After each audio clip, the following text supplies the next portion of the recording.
अपने को पहचानो, आप कौन हैं,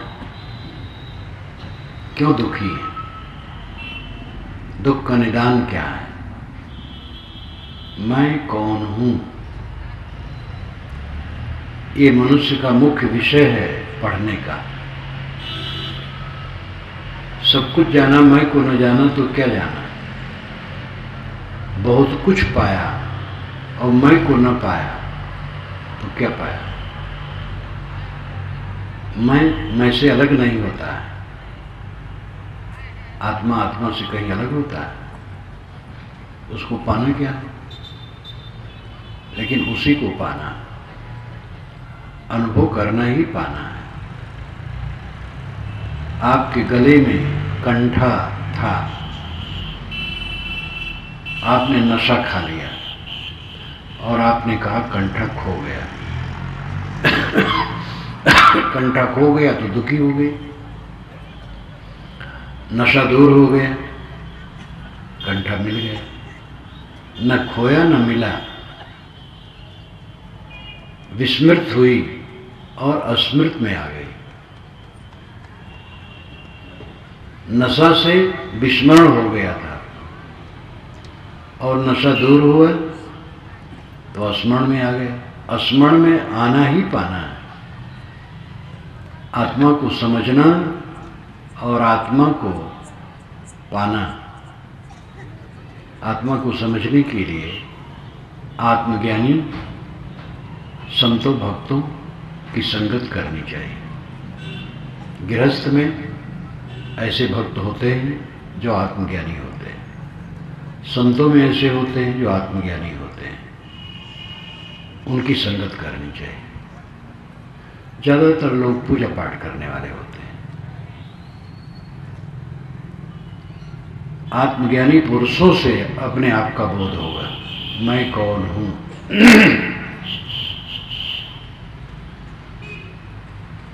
मैं कहने वाला जड़ नहीं होता है। दुनिया में दो सत्ताएं हैं, जड़ और चेतन। जड़ उसे कहते हैं जो खुद को न जाने और दूसरे को भी न जाने। चेतन उसे कहते हैं जो खुद को जाने और दूसरे को जाने। आप खुद को जानते हैं, दूसरे को भी जानते हैं। तत्व से नहीं जानते, ठीक से नहीं जानते, लेकिन जानते हैं। ये नहीं कहा जा सकता आप अपने को नहीं जानते, और ये भी नहीं कहा जा सकता आप अपने को जानते हैं। अपने को जानते तो दुखी न होते, और अपने को जाने बिना तो कोई काम होता ही नहीं। सहज रूप में जानते हैं, धुधुलके में जानते हैं, परोक्ष रूप में जानते हैं, अपरोक्ष रूप में नहीं जानते। अपने को जानो, आप कौन हो। एक आदमी का नाम महेश है, वो घर में है। कोई आता है, पुकारता है महेश महेश, वो कहता हाँ मैं आ गया। महेश घर में नहीं है तो घर नहीं बोलता है, क्योंकि घर महेश नहीं है, घर में रहने वाला महेश है। मैं कहने वाला शरीर नहीं है, शरीर में रह करके मैं कहता है। मैं खाता हूँ, मैं आता हूँ, मैं जाता हूँ, मैं ये काम करूँगा, मैं ये काम नहीं करूँगा। इस प्रकार जो मैं रात दिन करता रहता, वो कौन है? वो जड़ नहीं है, चेतन है। मिट्टी कुछ नहीं जानती है, पानी कुछ नहीं जानता है, आग कुछ नहीं जानती, हवा कुछ नहीं जानता, आकाश कुछ नहीं जानता है। ये जड़ है। और इन्हीं से बना ये शरीर है। ये शरीर अपने आप में ज्ञाता नहीं है, ये जड़ का पिंड है। शरीर का विश्लेषण कीजिए, मोटे रूप में क्या है? हड्डी का कंकाल अंदर में है, उसके ऊपर मांस छाया है, नसें फैली, उसमें रक्त वहन होता है, चाम ऊपर से लपेटा है, अनेक अवयव इसके अंदर में लगे हैं। रात दिन जो हम खाते पीते हैं, उसकी टट्टी पेशाब बनती, उसके लिए थैलियाँ हैं अंदर में लटकी। यह सब अगर चाम को हटा दिया जाए तो एक भयंकर रूप सामने आएगा।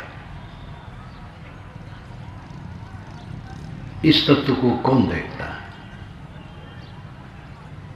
जो किसी स्त्री में आप मोहाते हैं या देवियां किसी पुरुष में मोहाती हैं और मोह करके अनर्थ करते, अनुचित करते, अमर्यादित करते, क्यों?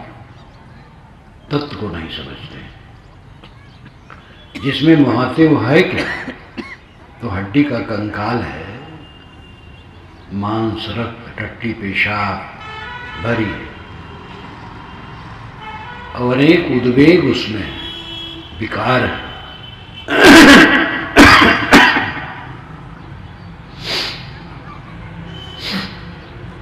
शरीर को ठीक से देख लिया जाए तो शरीर के प्रति आकर्षण नहीं रहेगा, शरीर से काम किया जाएगा।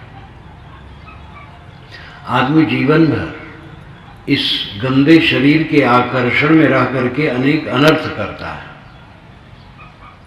इससे असली काम नहीं करता है। ये कल्याण के लिए साधन है लेकिन यह काम नहीं करता। शरीर को थोड़ा और ठीक से देखा जाए तत्व की तरफ चल करके तो मिट्टी, पानी, आग, हवा का पिंड है। आकाश तो शून्य है, उसका कोई द्रव्य नहीं है, कोई परमाणु नहीं, कोई क्रिया नहीं। मिट्टी, पानी, आग, हवा इन चार तत्वों का पिंड है। और थोड़ा और सूक्ष्मता से देखा जाए तो कणों का प्रवाह है। रासायनिक दृष्टि से अगर हम शरीर को देख पाएं तो एक कोहरा जैसा, एक धुआं जैसा कांपता हुआ, थरथराता हुआ दिखाई देगा। लेकिन ये सब देखने वाला कौन है, जानने वाला कौन है? मिट्टी में ये बल नहीं है, पानी में ये बल नहीं है और हवा और आग में ये बल नहीं कि जाने। जानने वाला इन सब से अलग है, वो आप है। उसी को चेतन कहते हैं, जीव कहते हैं, आत्मा कहते हैं, रूह कहते हैं, सोल कहते हैं। और अंततः वही ब्रह्म परमात्मा कहलाता है, जो सबके अंदर में बैठा है, देख रहा है, जान रहा है, समझ रहा है, लेकिन देख देख करके भटक रहा है, अपने को नहीं समझ रहा है, अपनी तरफ दृष्टि उसकी नहीं है। सदगुरु कबीर ने कहा है, बंदे कर ले आप निबेरा, आप जियत लख, आप ठौर कर मुए कहाँ घर तेरा। यही अवसर नहीं चेते हो प्राणी, अंत कोई नहीं तेरा। काहे कबीर सुनो हो संतो, कठिन काल को घेरा। ऐ बंदे, तू अपने आप का निवेरा कर दे। निवेरा का मतलब छुटकारा। पहली बात, बंदे कर ले आप निबेरा। ऐ बंदे, तू अपने आप का निबेरा कर ले, छुड़ा ले अपने को। तू बधा है चारों तरफ से, तमाम कामनाओं, वासनाओं, अहंताओं, ममताओं में बधा नाच रहा, हरदम पीड़ित पीड़ित पीड़ित। बंदे कर ले आप निबेरा, आप जियत लख। जीते जीते अपने को देख कि तू कौन है। जीवन में रहते रहते देखा सुना समझा जा सकता है। जब ये दीपक बुझ जाएगा तो आत्मज्ञान का कोई रास्ता होगा। आप जियत लख, सांस जब तक चलती है अपनी तरफ लौटो, देखो अपने को कि आप कौन है। अब आप ठौर कर अपनी जगह बना। ठौर करना, जगह बनाना। युवक युवती पढ़ लिख करके जब कुछ कमाने लगते हैं तब लगता है उन्होंने ठौर बना लिया। पहले तो पुरुष ही कमाता था, स्त्रियां घर में कमाती थी। स्त्रियों का कमाना कम नहीं है। पुरुष अगर अहंकार करे कि मैं पैसा कमा के लाता हूं, लेकिन घर में देवियां बच्चों को न संभालें और घर को न संभाले तो पैसा क्या करेगा? केवल घर का काम बहुत है। इसलिए मैं ये कहा करता हूं कि अगर पुरुष काम भर का कमाता है तो पत्नी नौकरी न करे, क्योंकि जहां देखता हूं पति पत्नी दोनों नौकरी करते हैं, लड़कों को अच्छे संस्कार नहीं मिलते हैं, उनकी सेवा ठीक से नहीं होती। और गृहस्थी का मतलब है जो संतान है उसकी सेवा ठीक हो और उसको संस्कार अच्छे मिले। पैसा आपने बहुत कमा लिया और लड़कों को कोई संस्कार नहीं दे पाए, उनकी सेवा ठीक से नहीं कर पाए, तो मतलब क्या हुआ? पेट तो कुत्ते बिल्ली भी भर लेते हैं। इसलिए अगर पुरुष काम भर का कमाता है तो पत्नी कहीं नौकरी और धंधा करने चक्कर में न पड़े। हाँ, अगर विशेष उसकी कोई योग्यता है तो वो काम करे। कोई विशेष योग्यता वाली देवी है, इंजीनियरिंग में, विधि में, चिकित्सा में, विज्ञान में, तो समाज को देने लायक है, वो करे। अथवा परेशानी है तो काम करे, नहीं तो घर में काम करे।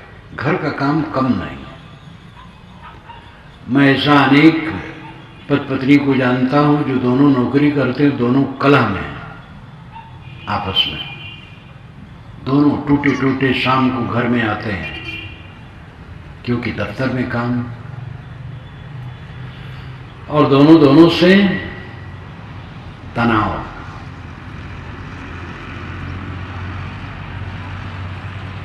शिक्षा दीक्षा बढ़ी है, लड़कियों को भी हौसला हम भी कमाएं, उसका भी अपना पक्ष है, लेकिन इस बात पर ध्यान देना चाहिए। कुल मिलाकर जीवन गुजर की व्यवस्था अगर हो रही है तो आदमी अपना ठौर बना लिया, नौकरी पा गया या खेती करता है या दुकान कर लिया या कला में पैदा करता है, किसी प्रकार जीवन गुजर के लिए व्यवस्था हो गई तो अपनी जगह बन गई। आप ठौर करो। लेकिन साहब जिस बात को कहते हो आध्यात्मिक कहते हैं। ठौर करना, शांत लेना है। क्यों कमाते हैं? खाने के लिए। क्यों खाते हैं? जीने के लिए। क्यों जीते हैं? इसका पता नहीं। कमाते हैं, खाते हैं, जीते हैं। जी के क्या करते हैं? उलझते हैं, लड़ते हैं, झगड़ते हैं, कलह करते हैं, राग द्वेष करते हैं। घर में देखो 4 लोग हैं और एक दूसरे से बात नहीं करते हैं ठीक से, बैर विरोध, ईर्ष्या, द्वेष, कलह, इसी में उलझे रहते हैं। कमाना चाहिए खाने के लिए, खाना चाहिए जीने के लिए, जीना चाहिए सुख से रहने के लिए। और सुख से कितने लोग रहते हैं? सुख से रहने मतलब थोड़े है कि एयर कंडीशनर घर में लगा है, पूरा भवन चमचमाता हो, गाड़ियां खड़ी हो, बड़ी लान हो, नाम हो, महिमा हो। ये सुख नहीं है, ये धन का दिखावा है। सुख है मन की शांति, मन का कलह रहित रहना सुख है। मन में कलह न हो, पत्नी के लिए, पति के लिए, पुत्र के लिए, पिता के लिए, भाई के लिए, माता पिता के लिए, पड़ोसी के लिए, किसी प्राणी के लिए मन में कलह न हो।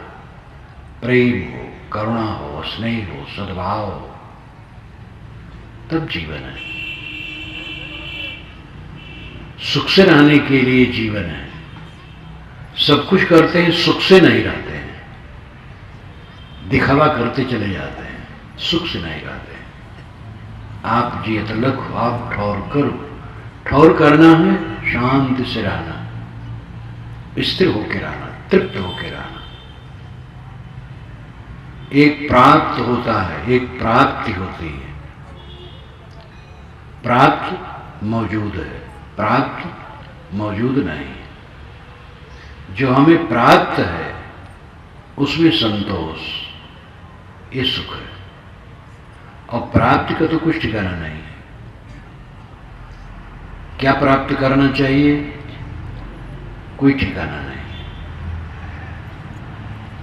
निर्धनिक कुछ धन चाहे, धनिक चाहे विशेष, विशेषों विशेष चाहे ओवन चाहे नरेश, नरेश चाहे इंद्र पद, इंद्र चाहे रणजीत, असुर चाहे सुरपति बनन, यह तृष्णा की रीत। आप जियत लखो आप ठौर कर, जीते जीते अपने को समझो कि आप कौन हैं। आप देह नहीं हैं, आप प्राण नहीं हैं। 5 कोश है, 5 कोश के अंदर में आत्मा बंद है। अन्न में, प्राण में, मनो में, विज्ञान में, आनंद में। ये एड़ी से चोटी तक काया अन्नमय कोश है। ये अन्न से पैदा होता है, अन्न से जीवित रहता है, और अन्न न हो तो ये मर जाता है। अन्न का मतलब आहार। आहार खाते हैं माता पिता, उनके रजबीज से शरीर बनता है। बच्चा पैदा होता है तब वो स्वयं आहार करता है। ये शरीर अन्नमय है, इसके अंदर में प्राणमय है, प्राणमय कोश। हवा का अंश जितना है वो प्राणमय कोश है, और उसके भीतर मनोमय कोश है। स्मरणों स्मृतियों का बंडल मनोमय कोश है। यादगिरियां, ख्यालात आना, ये मनोमय कोश है। उसके अंदर विज्ञानमय कोश है, बुद्ध की चमक दमक, और उसके अंदर आनंदमय कोश है। अनुकूलता में सुखानुभूत जो होती है वो आनंदमय कोश है। जब अनुकूल व्यक्ति, वस्तु, परिस्थिति मिलते हैं तो मन में आनंद आता है। गाढ़ी नींद में आनंदमय कोश पूरा उद्घाटित रहता है। गाढ़ी नींद में कोई तकलीफ नहीं रहती है, चाहे वो कर्जी हो, चाहे असाध्य बीमारी से पीड़ित हो, चाहे अपमानित हो, किसी भी क्लेश में हो, लेकिन गाढ़ी नींद में पहुंच गया है तो उसको कोई क्लेश नहीं रहता है। गाढ़ी नींद को सुसुप्ति कहते हैं। सुसुप्ति कहते हैं अपने को पाना। सुसुप्ति में 2 पद है, स्व अपीति, सुपिति, सुसुप्ति। स्वनाम खुद अपित नाम पाना, अपने को पाना सुसुप्ति। जागृत अवस्था में आदमी प्रपंच को प्राप्त होता है, और प्रपंच में उसका चित्त उलझा रहता है। क्यों? प्रपंच का मतलब विस्तार, उसमें अनुकूल प्रतिकूल सब द्वंद्व है। और स्वप्न में जब जाता है तो इसी प्रपंच का प्रतिबिंब सामने दिखाई देता है, तो उसमें भी उलझा रहता है। और गाढ़ी नींद में जाता है तो वहां सुपित हो जाता है, अपने को पा जाता है। लेकिन बोध से नहीं पाता है, अवस्था से पाता है। अवस्था ऐसी आ जाती है कि सारा प्रपंच शांत हो जाता है, इसलिए महासुखी हो जाता है। लेकिन जैसे जागता फिर दुखी हो जाता है, क्योंकि उसके बोध नहीं, ज्ञान नहीं। जो जागते जागते बोध से सुपित है, अपने को पाया है, वो सब समय सुखी रहता है।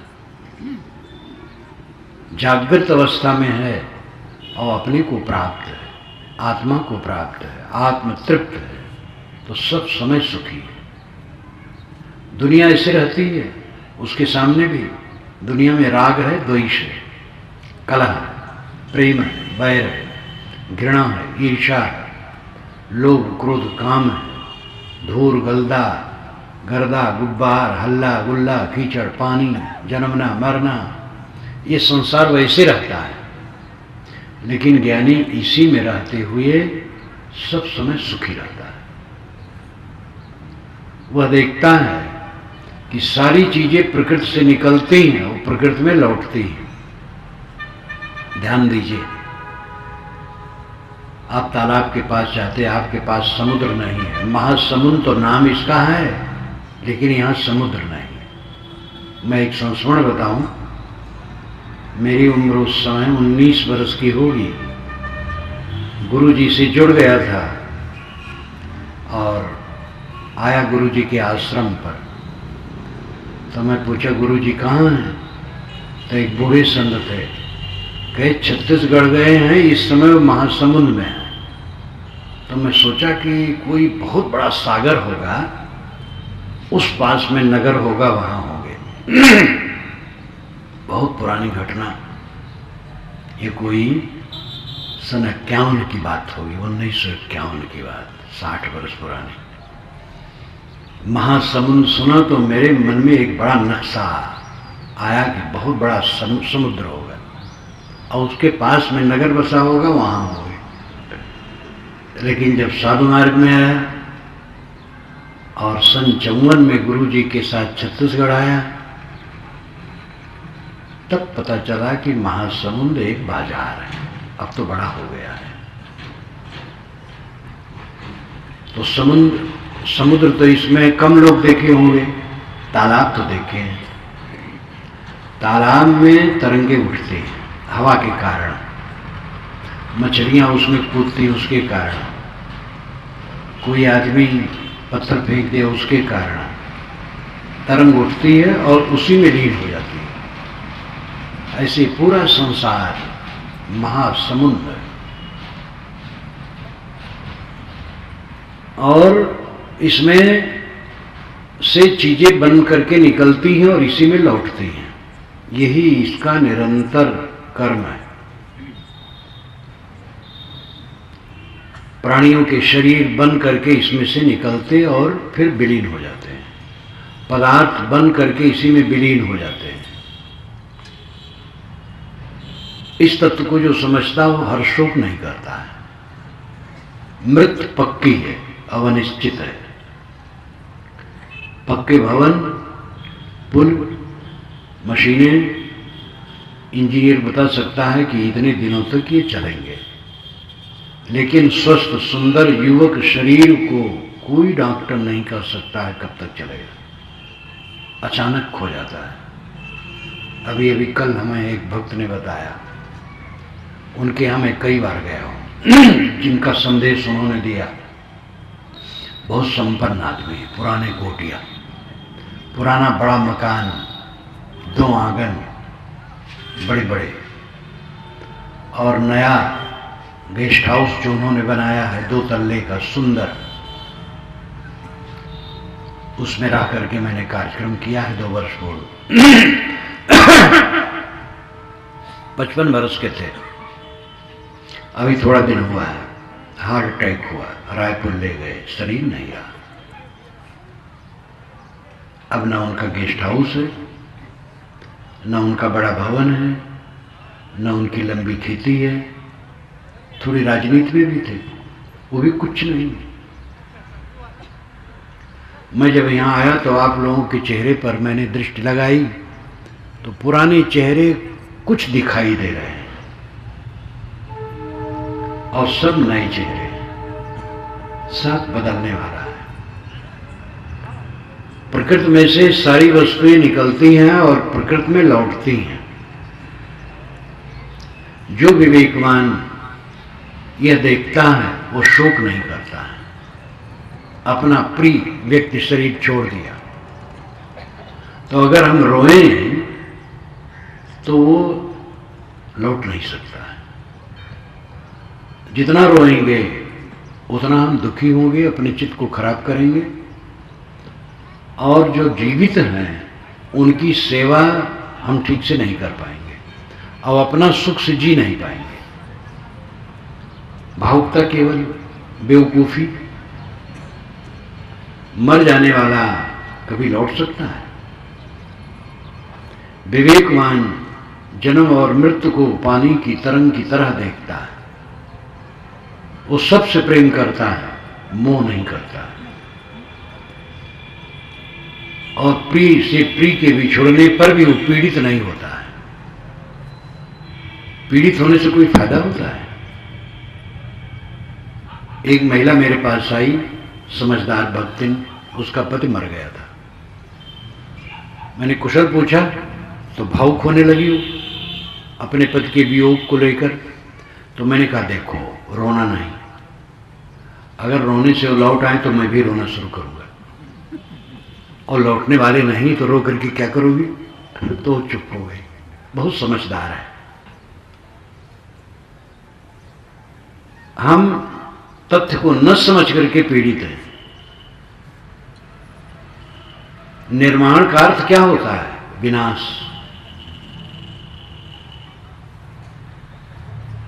जो उगे सो आथवे, फूले सो कुमिलाए।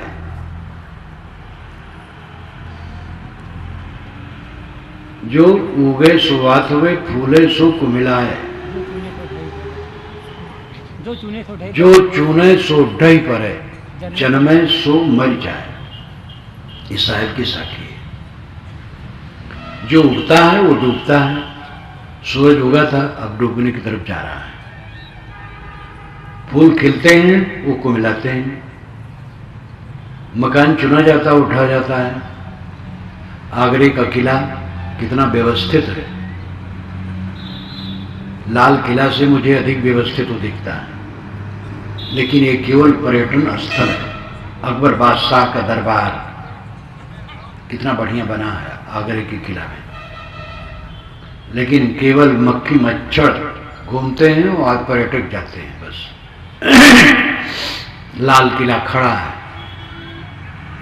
लाल किला के निर्माता नहीं। जो चुने सो ढही पड़े, जन्मे सो मर जाए। जो जन्मा है वो मरेगा, ये पक्का है। अरे बच्चे, तुम खंभा छोड़ दो और आगे बैठो। तुम बूढ़े नहीं हो, ऐसे बैठो, पैर न फैलाओ। जो चुने सो ढही पड़े, जन्मे सो मर जाए। संसार का प्रवाह, प्रवाह का अर्थ ही है बहना। संसार का अर्थ क्या होता है? सरकना। संसरति इत संसारा।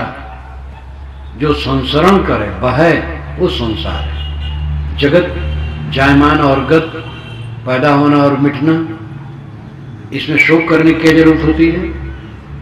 बाल पकने लगे तो रोगे तो क्या काले हो जाएंगे? और काले होने में क्या फायदा होता है? और उजले होने में नुकसान क्या होता है?